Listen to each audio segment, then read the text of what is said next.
Hi friends, today we'll talk about how to fix or how to solve the problem of something went wrong on the application of Clover.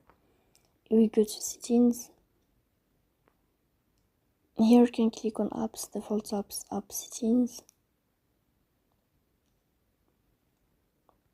And above you can search about Clover. Then you can click on first stop and you can click OK. Here we'll enter to the window of storage. Then you can click on clear cache. In the end you can turn off your phone and you can turn on your phone again. So please don't forget to support us by like and subscribe. See you next time in another video, and thank you for your attention and your watching.